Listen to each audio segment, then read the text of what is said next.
The work I do with my clients often centers around adapting to a new role or promotion. It sounds easy, and many of my clients beat themselves up because they assume it should be an easier transition than it actually is. Taking on a promotion typically looks like being further away from the hands-on work that is being done, trying to stay close to the work while coming from a good place of wanting to make sure the work is high quality. It can overwhelm your to-do list and train some bad habits in your team. Each new role you take on requires you to shift the way you think of yourself and how you think you provide the highest value. This was something a woman in our community, T, realized when she volunteered to do an on-air coaching call with me. Take a listen to the episode and let me know if any of this resonates with you. I'm offering T some tips and new perspectives along with a book recommendation that may be helpful to you as well, so stay till the end. If you are new to the Women Taking the Lead podcast, hello and welcome. I'm Jody Flynn. I'm an executive leadership coach, speaker, and author. I am the current president of the board for the Maine Women's Conference. I have the privilege and joy to work with women leaders to hone the skills and the mindset that allows them to grow into and then thrive in senior leadership.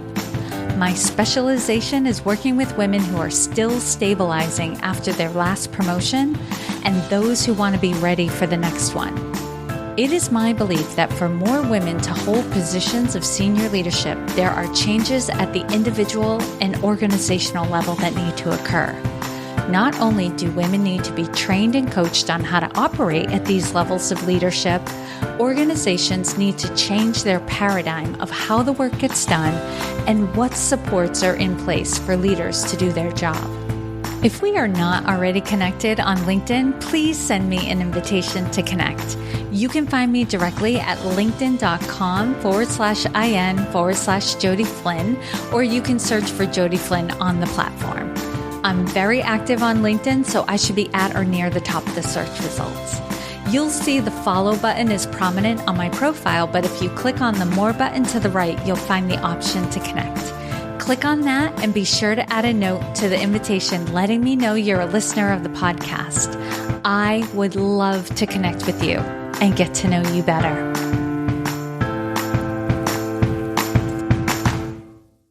Welcome to the Women Taking the Lead podcast, T. Hi. So T, for those who are listening, tell everyone a little bit about yourself, what you do, what you're up to in the world, what takes up your time? Well, I am a recently promoted leader. So I'm a technical product director, and I work for a company that provides software in a SaaS model, which is software as a service. And I lead a team of analysts and engineers to deliver this software. And that takes up most of my time. That's my full-time job. I also have a family with 2 older girls, and I also freelance. So I stay pretty busy. I like to do a lot of different things. You are busy, right? Like I'm already like, woo, you must have some really honed in time management skills.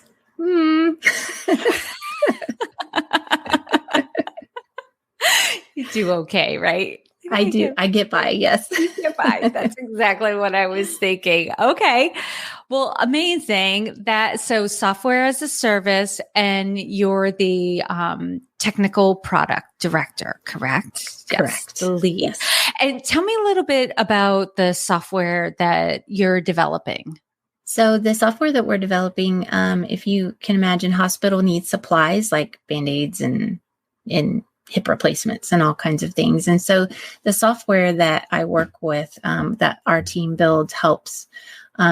Actually, the hospital uses that software to order their supplies and make payments to vendors and keep track of their accounting and all that stuff. So it's considered an ERP, and it's pretty huge. There's a lot of A lot of nuances, very technical and complicated. Okay. So that helps to give some context because the work that you do, right? So you're not directly hands-on saving lives. Correct. But what the software that you and your team are working on makes a difference in terms of healthcare providers being able to do their best work and being ready for what's about to happen. That's correct. Yes. Okay. So those are the stakes. Okay. Yes, they're very high. Good. Okay. Not that the stakes are very high, but that's helpful for me. Yes. As I'm talking to you, and it's helpful for those who are listening to understand, like, what is at stake for you when you go to work every day, leading your team and that sort of thing. Okay.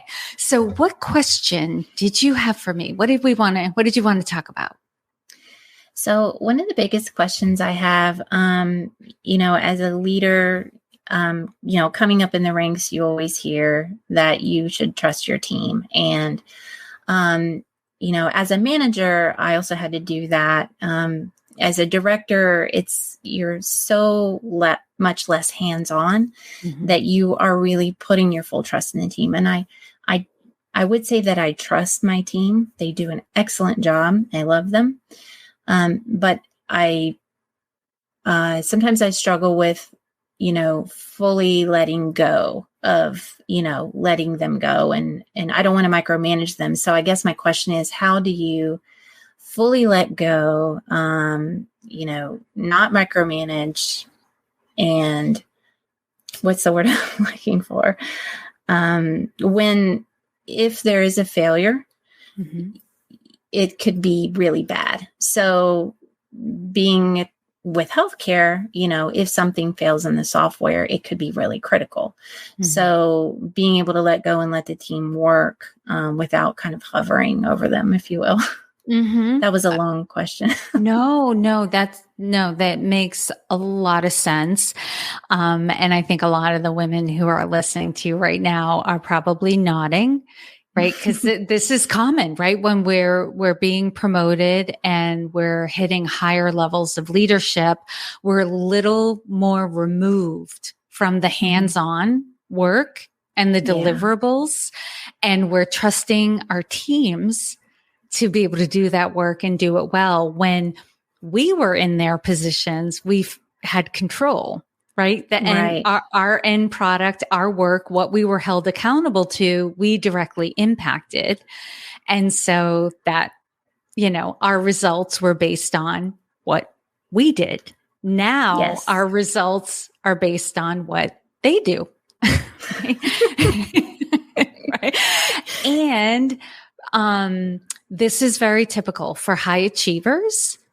It's really hard to trust other people, probably because for a long time you've had a sense, and no judgment. We've all been there where we kind of look around us and we shake our head because we're probably working a lot harder than other people are, or we're getting more.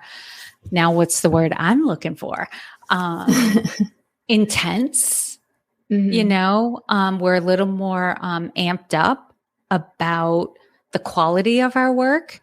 And sometimes, we work with colleagues who just don't seem to have that same intensity, right? It's not that they don't care. It's not that they're not good people, but they just don't have the same intensity. So then when we're in a position and we're managing other people and leading other people, if we don't see that same intensity in our teams, there can be something in our minds that goes, can I trust this person? Will they bring the same level of care to the work that they're doing? So tell me about your team. You've already said that you like them. Yeah, I get the impression you like them. Yes. They're good people. They're good workers. So tell me a little bit more about them. Yeah, they are also high achievers. I have a lot of respect for them. They work really hard, extra hours. Sometimes I worry that they work too hard, but but yeah, they do a fantastic job, and it's not like people are making mistakes or anything, but I think it's more from my perspective of, I tend to be very controlling. And so I don't want to inflict that on them. So that's why I'm working on letting go and having conversations with them to let them to acknowledge, hey, I realize this or that, I'm working on it, like as a leader to let them know and try and be an example. But I have probably about, my team is growing. So I'm trying to remember how many people I have right off the bat, but 4 direct reports and eventually about 10 people will roll up to me. So it's a fairly large team and with a lot of different skill sets. But yeah, everyone super high achiever, very passionate about their job. So, I can trust them. And I kind of want to figure out how to go a little bit more and just let them go. 100%. Okay, great. Thank you for telling me that. It sounds like this is more of a habit for you than anything else, right? It's not that you have to, be on top of them. It's not like you can't trust them. You can. You just said they're high achievers. They do really good work. You can trust them. You're just not used to stepping away. So tell me about that experience for you of letting your team do this work. It's challenging because I don't know all the details. So getting down in the weeds, I can't do that anymore. And I'm not supposed to. Right. You're not the subject matter expert anymore. Exactly. And I think you nailed it. I think you nailed it when you said it's a habit, because I have been that person for so long that was doing that it is very difficult to step away and just get comfortable with not knowing all the details. So I think you pretty much nailed it. Oh, that was really insightful, actually. I see this a lot. T, I definitely see this a lot. This is common, right? This is very common as we're moving away from being the subject matter expert, moving away from being the person who delivers the final product, when we become the leader. And part of this is, and I've talked about this on a previous episode, it's an identity shift, right? So now you're in that question of, how do I provide value now? When like the stakes are still what they are. What role do I play considering all of these things? You're at a stage where there needs to be an identity shift, right? You used to be, like I said, the person who was delivering, right? You were the fixer. You solved problems. People came to you as the expert, right? And now you have a different role. And so you need to shift your identity. So let me throw this out there and you tell me how this new identity might feel. You are now leading leaders and you are developing future leaders. How does that feel? That feels very different from the way I was thinking of myself in this new role. But I think that it's accurate, because as I'm coaching my team and helping them understand I try to help them understand how I come to decisions so that they can come to the same decision. So in that vein, that makes sense. Yeah, that makes sense.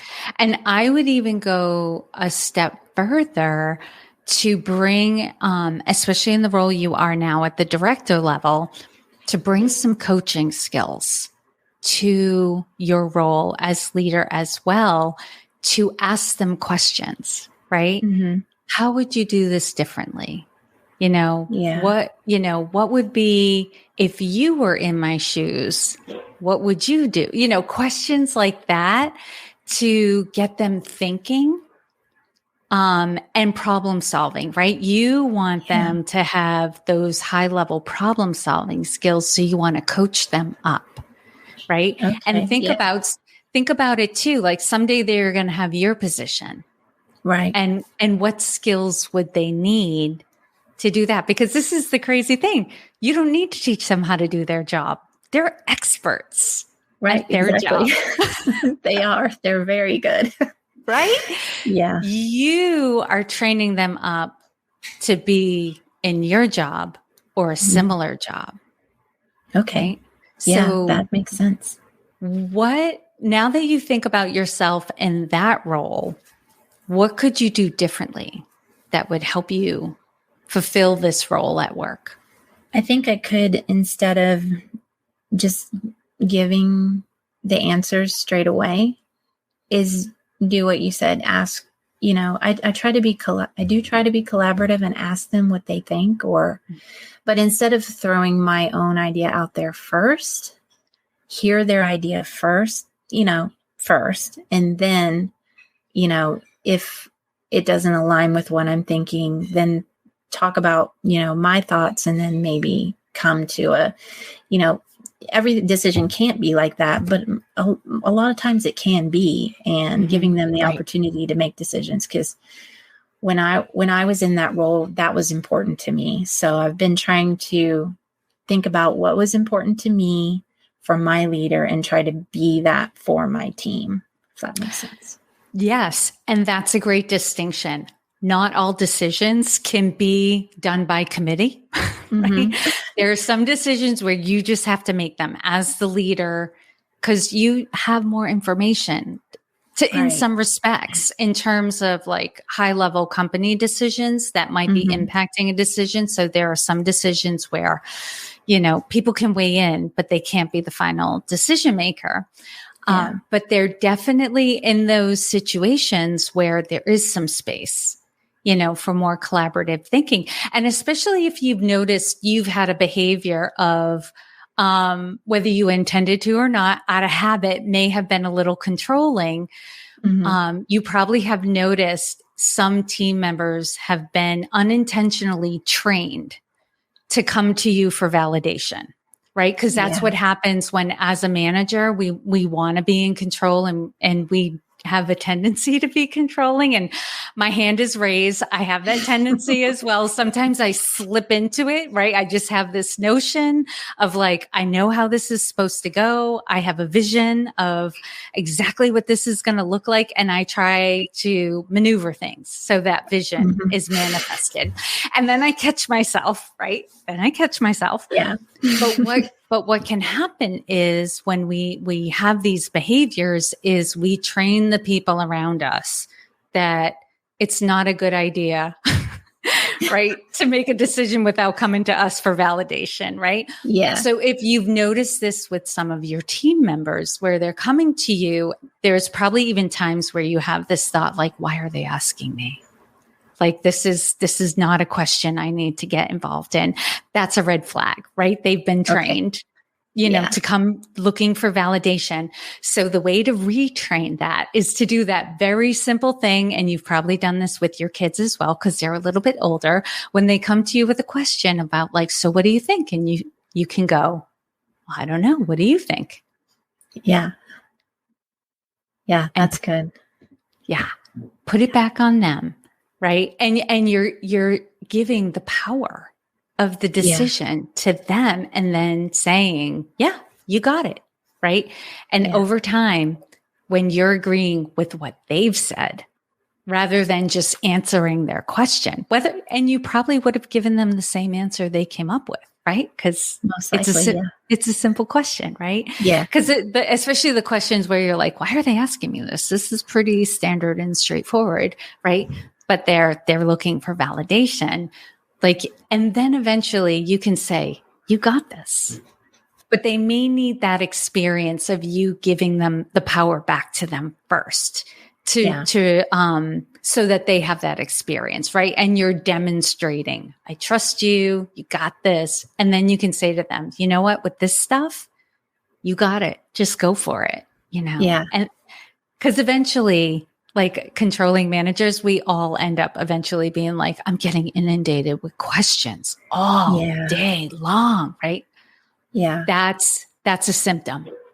Okay. That's good to know. That's something I'll need to watch out for. Yeah. Okay. Wow, this is good so far. Okay. So when you think about, you are now the person who's developing leaders. What else does that allow for you? I'm not sure, but I think it kind of allows me to develop more of my own leadership skills, like in the process of doing that. I don't know if that makes sense. 100%. You now have time freed up. Yeah. And it allows me to make the decisions I need to make instead of making all of the decisions, because they're empowered to make the decisions that are appropriate for them to make instead of, which is they're what not I want. Right. They're not necessarily running on autopilot, but they're doing all the things that they can do on their own and coming to you when the questions are more complex or we've never seen this before. Right. Those are the questions you want to get involved in. Yeah. And it allows you the time bandwidth, the mental bandwidth. You will find that as your team comes to you with fewer questions, right? Or you're only getting asked the more difficult, complex questions, that you also have that space to kind of reflect and think about like, okay, where do we want to be in like 3 months, 6 months, a year? Because when you're bogged down with questions all day and to-dos and getting the work done, you don't have the time or the energy to give enough mental bandwidth for something like that.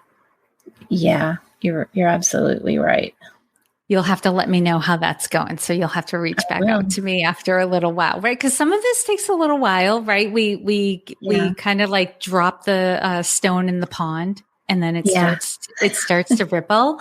So tomorrow you're going to start dropping the stone in the pond, and then retraining your team and see what comes of that. But I will say within like a month, you will start to feel like the difference. You'll notice subtle shifts in how you feel, how much time you have, and you'll probably also feel like you'll notice changes in your team where they can feel it, right? Because our teams can feel it when we trust them. Yeah. And there will be shifts. I guarantee you, there'll be shifts in like what they're saying or what they're doing or how they're holding themselves that will let you know they know. Right? They'll feel more confident because they know you trust them. Yeah. Okay. There's so much that can be gained by listening to what another woman is going through and to understanding the strategy she will implement to overcome the challenge she is faced with. For this reason, I would love to do more on-air coaching calls on this podcast. If you are a woman leader who's been promoted or taken on a new role in the last year, I invite you to apply to be on the Women Taking the Lead podcast. You will be completely anonymous, so you won't need to worry about anyone you work with listening to you talk about your challenges. This is an opportunity for you to get insights and strategies to overcome any challenges you've been faced with at work. And the other women listening to your episode will learn from your experience and gain insights that they can use at work.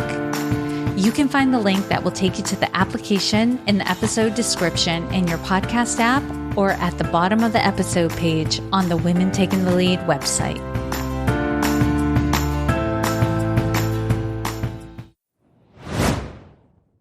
What else do you got for me? So my other big one is, and I know it's like such a buzzword, imposter syndrome, but I hate it. But it is so real for me. I have to remind myself sometimes in meetings, this is you make this is your decision to make. That I don't need to ask for permission for everything that I'm doing, because I'm the one that needs to make the decision. Now, there are decisions that are above my head, of course, just like with anybody else, but there are ones that I'm responsible to make. And so just reminding myself that this is funny, but I kind of like I had to stop myself from doing this, but I was kind of calling myself a baby director because I just got, I'm just new at it. And I'm like, no, don't do that. But yeah, I have a tendency to kind of like downplay it. Oh, it's not that big of a deal,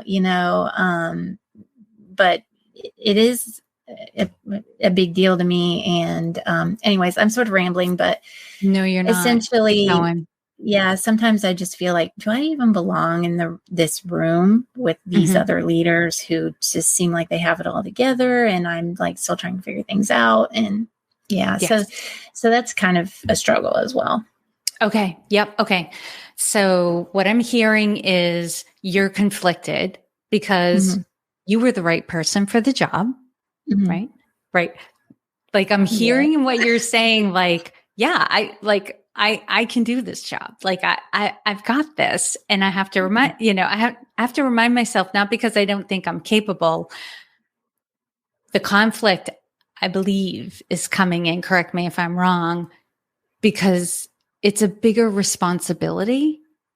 And by saying things like, I'm a baby director, or I'm new at this, it kind of, in a way, takes you off the hook, right? From being responsible for this role.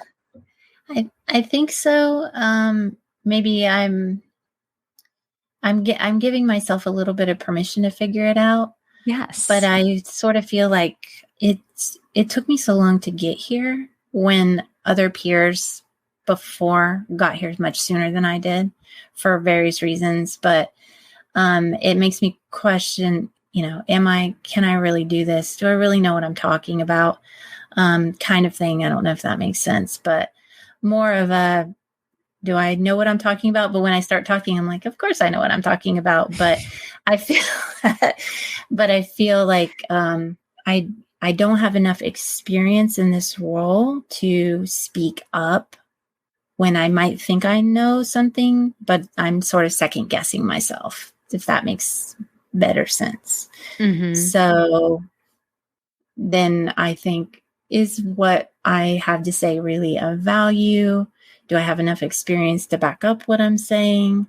And yeah, that sense of, do I really belong in, like, have I really done this? Have I really achieved this? It just seems bizarre because I worked so long for it. And that sounds funny. I probably should take that out, but No, I think a lot of people are going to relate to that. I went through the same experience in my career as well, where I'll tell you, I'll share this like as an aside. I was the right person for the job, right? Like I knew I could do it, and I was going to give it my all. And you're shaking your head. So for those who can't see T, she's shaking her head. Yep. Yep. And there were some days, for whatever reason, I would wake up and be like, oh my God, what in the world? Like freaking out, like, did they pick the right person? Is something going to happen, right? Where I'm going to make a mistake and they're going to think, oh my gosh, like, did we make the right decision? That sort of thing. Right. So it is a human experience, even when and this would happen even when I was on top of the world because my teams were killing it. Things were going right. And it was almost like, sometimes it was like things were too good that I was waiting for like the shoe to drop. Right. Or, that whole expression. And actually, this might be of interest to you. I'm reviewing the book, The Big Leap by Gay Hendricks. And in the book, Gay Hendricks talks about an upper limit problem where we can only handle so much good things. Right. And that's our limit. That is our upper limit. And then something will happen and we'll self-sabotage the joy that we're experiencing, right? Or the confidence that we're experiencing. It's like, oh my gosh, I'm feeling too confident, or things are too good, right? I've been promoted and I'm here. and What's about to something's happen? probably, yes. Yeah. So I would recommend reading this book, right? Because it really helps you get into, what is you, because we all have our own personal upper limit, right? Yeah. That we can handle before, right? And it happens in our relationships, in our finances, in our health. Like things can only be too good. And if they go beyond that, then we start freaking out. Yeah. That makes perfect sense, actually. Right? Yes. There is a disconnect between what in your mind you think you deserve, right? And what you see, what is happening externally, right? But there is I will call it your true self, for lack of a better word. Your true self sometimes comes to the forefront and goes, of course I deserve this promotion. I'm the best person for this job right now, right? Of course I deserve this house. We worked hard for it, right? Everybody should get to live in a house that they think is beautiful. Yeah. And that they feel right. And then those are the times where you're like, and then the upper limit problem comes back. And there's a part of you that goes, wait a second, that there's a disconnect between what I think I can have and experience and what I'm actually experiencing. Right. Yeah. So my first recommendation would be to read the book, right? It's called The Big Leap. And I want you to allow your true self more time at the steering wheel. Yeah. Right. I'll work on that. Yeah. Right. Like reminders. What can you do to remind yourself? I've got it. Yeah. Things are exactly the way they're meant to be. I can do this and I can speak up and they want to hear my voice. You got this promotion because you were already displaying the attributes that they were looking for in a director,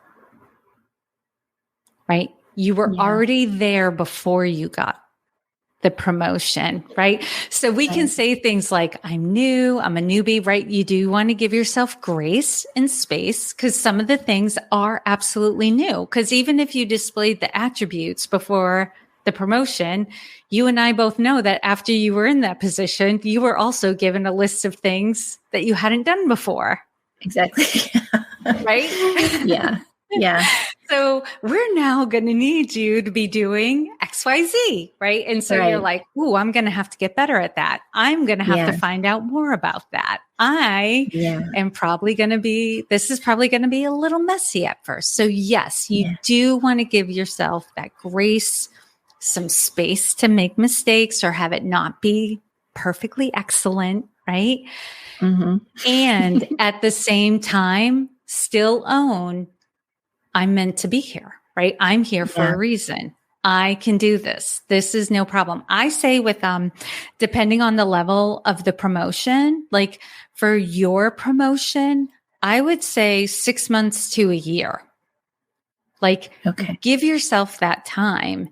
And if you don't feel like you have mastered it, like if you're in your ninth month and you're like, I'm still waking up feeling very unsure, right? And I still feel like the ground is very shaky. Then I would say that is definitely a point at which you probably want to get coaching, right? Because I think it's more of a mindset. Yeah. And maybe a couple of tweaks to how you're dealing with things. Yeah. Go ahead. You were going to say something. Yeah. No, I agree. I think a lot of it's mindset. A lot of it, I think is learning a higher level leadership skills too. I think that's important, but I think mindset is the biggest thing that I'm struggling with right now is just, like I said, reminding myself that this is where I belong. They wouldn't have put me in this role if they didn't think I could do it. I feel like I can do it. It's just reminding myself of those things and operating accordingly. Right. And some of it we can naturally overcome. We can do simple shifts. sometimes if you'll feel, yourself that you're just stuck here. Like you recognize this isn't the way it's supposed to be.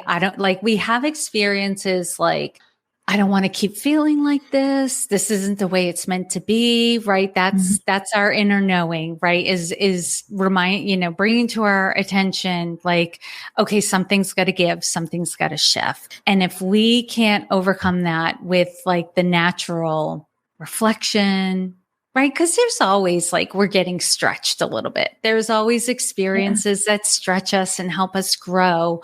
But if we're not feeling like it's clicking or things are falling into place after some time, then what typically is happening is we're stuck in old patterns, right? Or we haven't made that identity shift. And so that is a good time to get additional support. So if the natural, mentoring and coaching at work isn't helping, I would say then, maybe hire a coach or, a service provider. That would be helpful for the specifics of what you're dealing with. Okay. That makes sense. Yeah, that makes total sense. Mm-hmm. Okay. All right. What else? Anything else?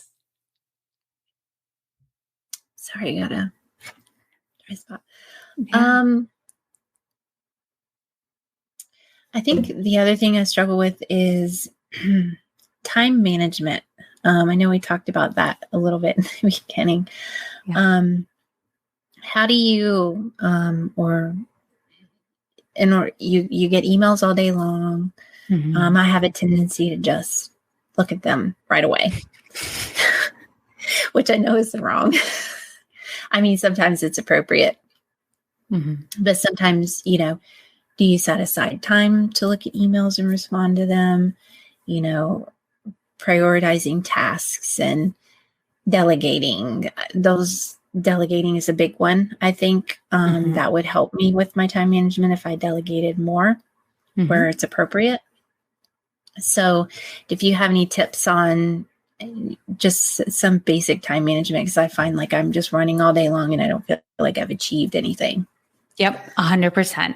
So a few things come to mind right off the bat. If we were working together, we'd get into the nitty gritty of everything that's going on. But I can say just from the conversation we've had, with you wanting to trust your team more, I would say first, are there any meetings that you don't need to be in because a team member could go to the meeting, give input for the team, collect all the information, answer questions, and then come back and let everyone know what they need to know that came of that meeting? Yes, you're nodding. Yes, I'm very proud of myself because this is a success for me. It's given my controlling nature and all, which I acknowledge. But I let my team know, hey, I can't make this meeting. If you can record it, because we tend to record meetings and stuff. A lot of people do that now, but, but I said, there's a chance I can't even watch the recording because I don't have time. But if you can just let me know if there's anything that you need my input on or any decisions that need to be made, or just keep me aware of, what happened, what transpired in the meeting, like high level, these are the key decisions that we made, just so I know, then I'm good with that.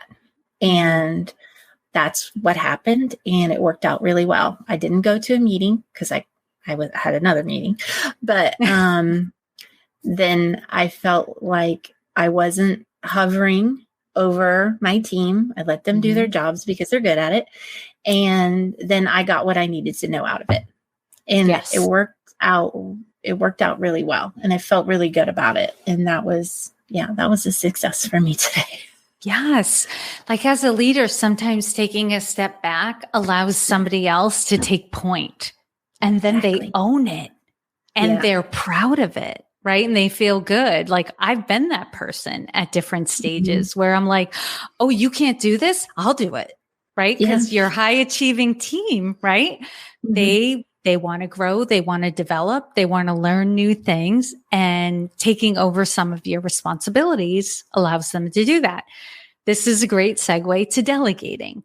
Yes. Right. And this is another thing that I work with my clients on is like, don't think of delegating as just trying to get things off your plate that are taking up your time. Is that true? Yes. Right. Mm-hmm. And what is also true is you have team members who want some of your responsibilities. They want to show you and they want to showcase that if ever there's an opportunity for a promotion, I'm ready. Right. Yeah, and they do true. that by taking on some of these responsibilities and showing what they're capable of. So again, you're not just a busy person who can't handle your workload. You are a leader developing leaders, right? So come from that place when you're thinking about delegating, come from that place. How does that make you feel? I like that a lot. That helps me reframe how I'm thinking about the tasks that I have. You know, are there certain things that I absolutely must do myself? Yes. But what can I give my team to do to help them develop more of their own leadership skills? Because I was always that person too. And even still, I look at my leaders and I'm like, what can I do to help them? You know, and I know my team is looking at me the same way, just like I did in the past. And like I said, still do. So yeah, that makes sense. So the last tip that I will give, you talked about email. And yes, I'm guilty of that too, where I'm like, I want to be on top of things. I want to make sure everybody has, you know, if someone's asking me a question, I want to give them what they need so they can go and get it done, right? Because that's what happened. I want everything to get done. And unless it's a situation where we've got a deadline, right? And so it's urgent that these questions get answered right away. Especially, I'm thinking of the time. So if you're not under deadline, and especially when you have like some project work, maybe some reports, or you're preparing for a presentation at a meeting where you're representing as a director and presenting information out, you probably need some uninterrupted time so you can focus. So I would say it doesn't have to be all day. I know sometimes people say, check your email 3 times a day. I don't find that to be realistic. There are some people in some jobs where that is absolutely realistic. For you and I, it doesn't sound like that is true.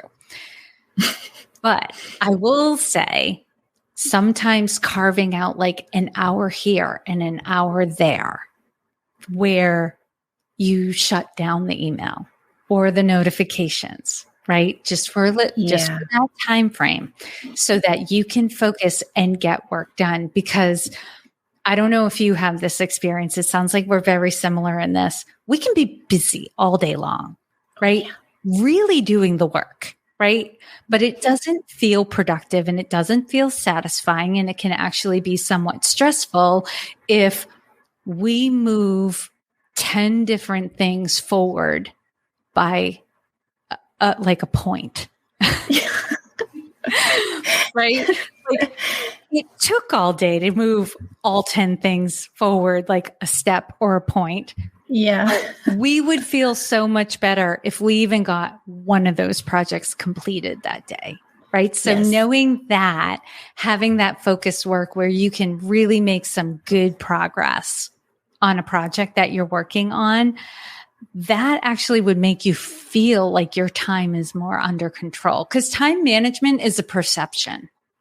Oh, right. Did not realize that. Because who says whether or not you're managing your time well? It's you, and you base that on how you feel about how you're spending your time. That makes sense. Right. Yeah. Now, if there might be some exterior things that come into play, like if things are never getting done, right? Then you would say, I'm not managing my time, but you're getting things done. Like the work is getting done. It's just you're left with these days where you feel like I'm at the whim of whatever is coming at me today. Yes. Right. So to head off that experience, these time blocks can help with that. right? Because you're not at the whim in those timeframes. So if you have 1 or 2 1-hour time blocks a day where that is where you get your focused work done, I can almost guarantee you'll feel like your time is more under control. Yeah, I think you're right about that. Because when you have back-to-back meetings all day long, you feel like you can't. You just end up working late. Right. Or and your head saying, spins. Or just saying, well, it'll be there tomorrow. Yes. Sometimes you have to make that call. Absolutely. Sometimes that is the right call to make. And sometimes like you can end up feeling frustrated because it's like, here I go again. I'm moving this task one more day. Like it keeps getting pushed to the next day, to the next day, to the next day. And what I find too, Teresa, is there are days where I'm on top of email and I'm responding to every single email. And I feel like I have lived in my email today. And then there were times where I just couldn't, right? Because I had, like, I was in a long meeting, like maybe I was at a retreat, like a 4-hour retreat. And I come back and instead of getting pinged with the emails on the same subject, like all day long, I'm reviewing like 10 emails, where it's a group email, where I'm reviewing 10 different emails and I get it done so quick because I just read what everyone wrote. I add my thoughts and then it's done. Right. Yeah. And what that tells me sometimes is like when I'm on top of my email, I'm just getting pinged all the time. It's just pulling my attention. Yeah. So I can see why there is this philosophy of like, don't go into your email all the time. Just have set times during the day where you go in. Very difficult in a job like you have, but these little oases can definitely help with that and probably make email management more efficient because you're going in there. There's fewer instances where you're going into your email. Yeah. And I figured out the messages in this conversation and I just grouped them and started. So I did finally figure that out. I work in technology, but I figured out that trick and then I can just quickly go through a bunch and it helps a lot. But I can't even tell you what my unread count is right now, but it's like you can't keep up with it. It's like ping, ping, ping, ping, ping. Yeah. And, I'm sitting in meetings and people are like, did you answer my email yet? I'm like, no. Yes, I know. So. I wish I could come up with a solution on the spot because I'm hearing this more and more where email is just out of control. There is no way you can keep up with it.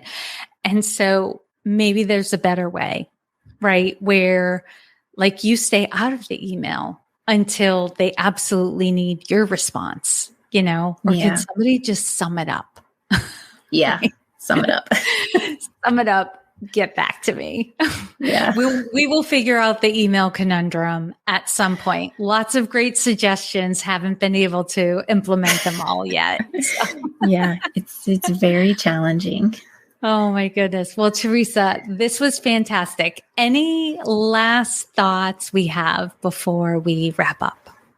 I don't think so. I just want to say how much I appreciate your time and you gave me a lot of great things to think about. You have great insight. So I really appreciate that. Thank you. Well, I'm honored that you took the time out and was willing to get very vulnerable on a recorded call. This is not easy, but this was amazing. And I know it's going to be helpful to so many women. So thank you, T. All right. You're welcome. What were your takeaways from this on-air coaching call? Have you been in a similar situation to T's? Do you have a great team, but it's really hard for you to take a step back and let them do the work? Head over to LinkedIn to share your thoughts and takeaways on the post corresponding to this episode. I would love to hear what stood out most for you.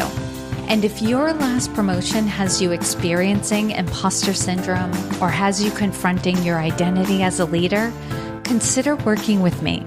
I would love to support you through this transition to help you get your bearings and feel confident in your leadership once again.